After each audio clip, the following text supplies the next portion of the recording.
तो प्यारे बच्चों, बर्मा गैस को चलिए एक झलक में करते हैं ख़त्म जंतुओं में जनन चैप्टर को। तो चलिए एक एक कर स्टार्ट करते हैं। तो सबसे पहला क्वेश्चन आपका आ गया है कि आंतरिक निषेचन कहाँ होता है। आंतरिक का मतलब ये होता है अंदर में। तो पहला ऑप्शन है मादा शरीर में। मादा शरीर के बाहर, बाहर नहीं होगा क्योंकि यहाँ आंतरिक मतलब होता है अंदर। नर शरीर में कि नर शरीर के बाहर, बाहर वाला नहीं होगा। अब आते हैं नर और मादा, इसमें से कौन होगा। तो देखिए निषेचन हमेशा मादा शरीर में होता है। निषेचन हमेशा मादा शरीर में होता है। तो इसका क्या हो जाएगा, ऑप्शन नंबर ये सही हो जाएगा। अब आते हैं दूसरा क्वेश्चन में।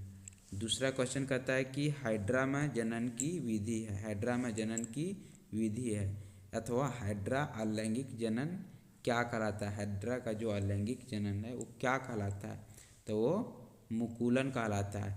बहुविभाजन कौन करता है। बहुविभाजन का मतलब होता है बहुविखंडन हो या फिर बहुविभाजन, वो प्लाज्मोडियम करता है जो कि मलेरिया का परजीवी है। और एक है खंडन। खंडन कौन करता है, खंडन स्पंज करता है। और द्विविभाजन मतलब द्विखंडन, ये कौन करता है, ये अमीबा करता है। द्विखंडन अमीबा करता है। तो इसका कौन सा ऑप्शन से हो जाएगा, बी, हाइड्रा में मुकुलन। हाइड्रा में मुकुलन याद रखना है। अब आते हैं क्वेश्चन नंबर तीसरा। इसमें कहता है कि मादा युग्मजन और नर युग्मनज के संयोजन की विधि कहलाती है। मतलब मादा और नर दोनों का जब युग्मक मिलता है और संलयन होता है, संयोजन होता है, तो उसको हम लोग क्या कहते हैं, तो उसको हम लोग निषेचन कहते हैं। आप फिर ऐसा क्वेश्चन रहे अंडाणु तथा शुक्राणु के संलयन को क्या कहते हैं, उसको भी निषेचन ही कहते हैं। क्योंकि नर युग्मक और मादा युग्मक जो है वही है क्या, शुक्राणु और अंडाणु। नर युग्मक है शुक्राणु और मादा युग्मक है अंडाणु। अब चलिए अगला क्वेश्चन देखते हैं। अब अगला क्वेश्चन में कहता है कि शुक्राणु तथा अंडाणु का निषेचन होता है। तो शुक्राणु और अंडाणु का निषेचन कहाँ होता है, तो वो अंडवाहिनी में होता है, जिसको हम लोग फैलोपियन ट्यूब भी कहते हैं और अंडवाहिका भी बोलते हैं। गर्भाशय में क्या होता है, गर्भ का रोपण होता है, गर्भ धारण होता है। योनि प्रसव में मदद करता है, मतलब बच्चा को जन्म देने में मदद करता है। और अंडाशय में अंडाणु का निर्माण होता है। अंडाशय में अंडाणु का निर्माण होता है। अब चलिए अगला क्वेश्चन देखते हैं, क्वेश्चन नंबर 5। ये क्वेश्चन कहता है कि एक युग्मनज में पाए जाने वाले केंद्रकों की संख्या होती है। कितनी होती है, तो एक युग्मनज में केंद्रक की संख्या एक होती है। क्योंकि युग्मनज कब बनता है, जब नर का युग्मक जिसको हम लोग शुक्राणु बोलते हैं और मादा का युग्मक जिसको हम लोग अंडाणु बोलते हैं, जब ये दोनों मिलता है आपस में तो एक नया कोशिका का निर्माण करता है जिसको हम लोग युग्मनज बोलते हैं। तो इसमें जो होता है एक ही क्या होता है, केंद्रक होता है। ये जो नर का केंद्रक है और ये जो मादा का केंद्रक है, दोनों जब मिलता है तो इस तरह से जब फ्यूज होता है, ये जाकर के इसमें मिलता है तो अपना केंद्रक छोड़ता है और ये अपना केंद्रक, और ये दोनों केंद्रक क्या होता है, मिल करके एक ही केंद्रक बनाता है जिसको हम लोग बोलते हैं युग्म नज बोलते हैं, और उसमें एक ही केंद्रक होता है। तो इसका ऑप्शन नंबर ये से हो जाएगा। अब देखिए अगला क्वेश्चन है कि एक टेडपोल जिस प्रक्रिया या प्रक्रम के द्वारा वयस्क रूप में विकसित होता है उसे क्या कहते हैं, उसे क्या कहा जाता है। अथवा एक टेडपोल जिस प्रक्रम द्वारा वयस्क होता है वह कहते हैं, वह है क्या है, कायांतरण है।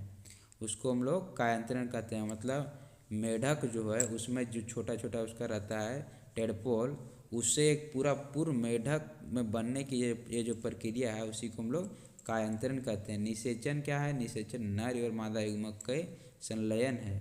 रोपण क्या था, रोपण गर्भ में रोपण होता है भ्रूण का, वो रोपण है। मुकुलन एक अलैंगिक जनन की विधि है जो हाइड्रा में होता है। अब अगला क्वेश्चन देखते हैं 7 का कि द्विखंडन द्वारा जनन निम्न में होता है। तो द्विखंडन जो होता है वो अमीबा में होता है। किसमें, अमीबा में। देखिए पैरामीशियम और बैक्टीरिया में भी द्विखंडन द्वारा होता है, लेकिन आपका यहाँ पर जो सबसे सटीक ऑप्शन बनता है वो अमीबा बनता है। यदि इसका क्वेश्चन उल्टा रहे कि इनमें से किसमें द्विखंडन द्वारा जनन नहीं होता है तो हाइड्रा मानना है, क्योंकि पैरामीशियम, बैक्टीरिया और अमीबा भी ये तीनों द्विखंडन द्वारा जनन होता है। लेकिन यदि इस तरह का क्वेश्चन रहे तो उसमें सबसे सटीक हो जाता है अमीबा। अब अगला क्वेश्चन हम लोग देखते हैं। अगला क्वेश्चन क्या है कि सजीवों की पीढ़ी दर पीढ़ी निरंतरता के लिए निम्न में कौन सा परिक्रम आवश्यक है। पीढ़ी दर पीढ़ी मतलब एक पीढ़ी से दूसरी पीढ़ी उसका पीढ़ी बढ़ते रहना, ये कौन से परिक्रम के अंदर आता है, तो जनन के अंदर आता है, क्योंकि जनन के द्वारा ही आदमी का पीढ़ी वंश बनता है। जब वो बच्चे को जन्म देता है, यदि बच्चा को कोई जन्म देना छोड़ दे तो उसका वंश क्या होता है, वहीं रुक जाता है। पाचन जो है वो पीढ़ी बनाने में मदद नहीं करता। पाचन एक अलग परिक्रम है, अलग जीव परिक्रम है जो हमारे शरीर को जीवित रखने में मदद करता है। श्वसन भी हमारे शरीर को जीवित रखने में मदद करता है और परिसंचरण भी हमारे शरीर को जीवित रखने में मदद करता है। लेकिन जनन ये पीढ़ी दर पीढ़ी को बढ़ाने में मदद करता है, पीढ़ी बढ़ाने में मदद करता है। परिसंचरण देखिए क्या होता है, ये परिसंचरण है, इसमें रक्त का परिसंचरण होता है, मतलब ब्लड सर्कुलेशन को ही हम लोग बोलते हैं रक्त परिसंचरण। मतलब रक्त जो है हृदय के द्वारा पूरे शरीर में जाना ही रक्त का परिसंचरण कहलाता है। अब देखिए अगला क्वेश्चन आ गया 9 नंबर का।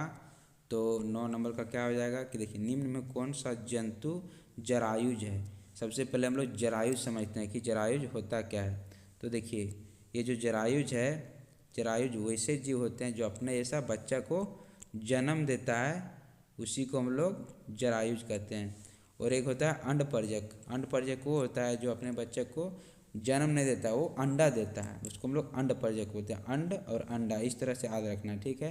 अंडपरजक अंडा देने वाला जीव, और जरायुज बच्चा को जन्म देने वाला जीव। जा से जरायुज, जा से जन्म देने वाला जीव। तो इसमें देखिए मुर्गी जो है वो अंडा देता है, बत्तख अंडा देता है, कौवा भी अंडा देता है। तो इनमें से कौन सा ऑप्शन सही हो जाएगा, ऑप्शन नंबर ए मनुष्य। मनुष्य जो है वो जरायुज है, वो अंडा नहीं देता है, वो अपने जैसा बच्चा को जन्म देता है। अब देखिए आते हैं क्वेश्चन नंबर 10 में।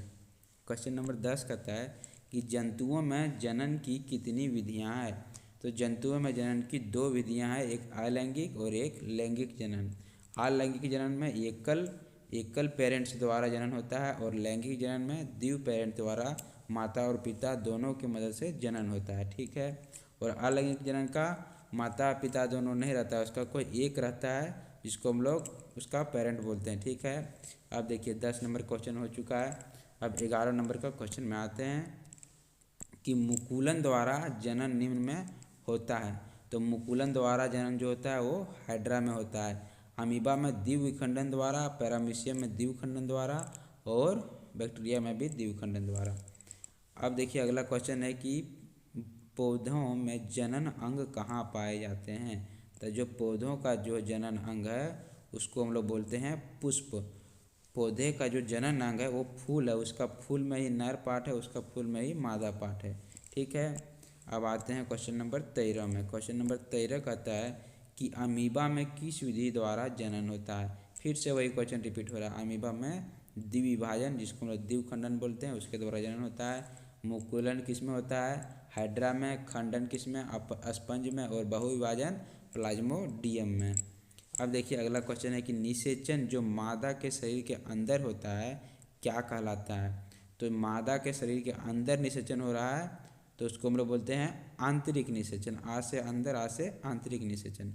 और बाह्य निषेचन को हम लोग कौन होता है, जो बाहर में निषेचन होता है वही बाह्य निषेचन है, ठीक है। अब देखिए अगला क्वेश्चन है कि बाह्य निषेचन होता है। तो बाह्य निषेचन देखिए यहाँ पर आंतरिक निषेचन क्या था, अंदर, और बाह्य निषेचन बाहर।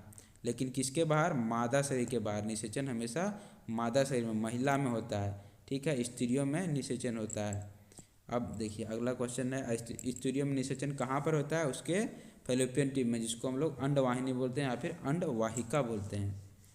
अब अगला क्वेश्चन देखते हैं कि किसमें बाह्य निषेचन होता है। मतलब बाह्य मतलब बाहरी, बाहर में निषेचन होता है। तो देखिए सबसे पहले बाह्य निषेचन किस में होता है, जो जल में रहते हैं प्राणी, जल में रहे या फिर जल के करीब रहे, जो उभयचर होता है, जो जल में भी पानी में भी, जैसे मेढक, तो उसमें बाह्य निषेचन होता है। और मछली, इसमें बाह्य निषेचन होता है। लेकिन यहाँ पर पूछा है कि बाह्य निषेचन किस में होता है, तो मेढक में होता है, क्योंकि कुत्ता में आंतरिक निषेचन होता है। पानी में नहीं रहने वाला जीव को आंतरिक निषेचन होता है, और पानी में रहने वाला जीव को बाह्य निषेचन होता है, ठीक है। अब देखिए अगला क्वेश्चन है कि इसमें देखिए फिर उल्टा आ गया इसका, क्या आंतरिक निषेचन होता है। तो आंतरिक निषेचन कहाँ होता है, तो आंतरिक निषेचन होता है मनुष्य में होता है, क्योंकि पानी में रहने वाला जीव को, जो जीव है पानी में रहने वाला, वो बाह्य निषेचन करता है। अभी अभी बताएं हम, जैसे मेढक हो गया, स्टार फिश भी पानी में रहने वाला, मछली भी, तो ये सब क्या जलीय जीव है, ये सब बाह्य निषेचन करता है, अपने अंडाणु को जल में छोड़ देते हैं, और नर भी अपने शुक्राणु को जल में छोड़ देते हैं, दोनों जल में ही मिलते हैं और एक नया जीव का निर्माण करते हैं। अब अगला क्वेश्चन है क्वेश्चन नंबर 18। ये कहता है कि निम्नांकित में से किन में आंतरिक जनन होता है। तो आंतरिक जनन किस में होता है, मतलब आंतरिक निषेचन होता है। तो आंतरिक निषेचन उसमें होता है जो पानी में नहीं रहता है, और पानी में जो रहता है उसमें बाह्य निषेचन होता है। तो पानी में कौन रहता है, मछली, तो इसमें बाह्य निषेचन तो ये नहीं होगा। मेढक, ये भी बाह्य निषेचन तो ये नहीं होगा। स्टारफिश, ये भी बाह्य निषेचन ये नहीं होगा, क्योंकि ये तीनों पानी में रहने वाला है। पानी में कौन नहीं रहने वाला है, मुर्गी, तो इसमें क्या हो जाएगा, आंतरिक निषेचन। अब देखते हैं अगला क्वेश्चन, क्वेश्चन नंबर 19। ये कहता है कि नर और मादा युग्मक मिलकर क्या बनाते हैं। अभी इससे पहले हम बताए हैं कि नर युग्मक जो है शुक्राणु और मादा युग्मक जो है अंडाणु, ये जब दोनों मिलता है तो एक नया बड़ा कोशिका बनाता है। इसको हम लोग बोलते हैं क्या, इसी को हम लोग बोलते हैं युग्म नज बोलते हैं, इसको हम लोग युग्म नज बोलते हैं। तो इसका ऑप्शन नंबर ये सही हो जाएगा। अब अगला क्वेश्चन देखते हैं, क्वेश्चन नंबर 20। क्वेश्चन नंबर 20 क्या कहता है कि किसी जीव द्वारा अपने जैसी संतान उत्पन्न करने की प्रक्रिया को कहते हैं। तो जो जीव अपने जैसा संतान को उत्पन्न करता है, जन्म देता है, उसी को हम लोग जनन कहते हैं, उसी को हम लोग जनन कहते हैं। निषेचन क्या था, नर और मादा के युग्मक अंडाणु और शुक्राणु को मिलना को हम लोग निषेचन कहते हैं। कायांतरण क्या था, तो टेडपोल से मेढक की बनने की प्रक्रिया को हम लोग कायांतरण कहते हैं। युग्मनज क्या था, निषेचन के पश्चात, मतलब नर युग्मक और मादा युग्मक अंडाणु और शुक्राणु जब मिला तब जाकर के एक बड़ा कोशिका बना, उसी को हम लोग युग्मनज बोले। अब देखिए क्वेश्चन नंबर 21। क्वेश्चन नंबर 21 कहता है कि जो जंतु अपने जैसे शिशु को जन्म देते हैं उसको कहते हैं। तो देखिए हम बता चुके हैं इससे पहले कि वैसे जंतु जो बच्चे को जन्म देते हैं, जा से जन्म और जा से जरायुज, और आ से अंडपरजक, आ से अंडा देने वाला। जो अंडा देता है वो होता है अंडपरजक, और जो जन्म देता है उसको जरायुज बोलते हैं। अब अगला क्वेश्चन आ गया, वे जंतु जो सीधे शिशु को जन्म न देकर अंडे देते, देखिए आ गया अंडे, आ से अंडे, आ से अंडपरजक। अब देखिए आते हैं क्वेश्चन नंबर 23 में कि नर तथा मादा का संलयन क्या कहलाता है। तो जो नर है, मादा का संलयन है, नर युग्मक और मादा युग्मक के संलयन को हम लोग निषेचन कहते हैं। क्या कहते हैं, निषेचन कहते हैं। तो यहाँ पर देखिए कोई ऑप्शन में निषेचन है, नहीं है, ऑप्शन ए में भी नहीं है, ऑप्शन बी में भी नहीं है, ऑप्शन सी में भी नहीं है, तो इसका ऑप्शन नंबर डी इनमें से कोई नहीं सही हो जाता है। अब देखिए जरायु जंतु कौन से है। जरायु, जा से जरायु मतलब जा से जन्म देने वाला, बच्चा को जन्म देने वाला। तो वैसे कौन जंतु जो बच्चा को जन्म देता है, तो गाय भी बच्चा को जन्म देता है, कुत्ता भी बच्चा को जन्म देता है, बिल्ली भी बच्चा को जन्म देता है।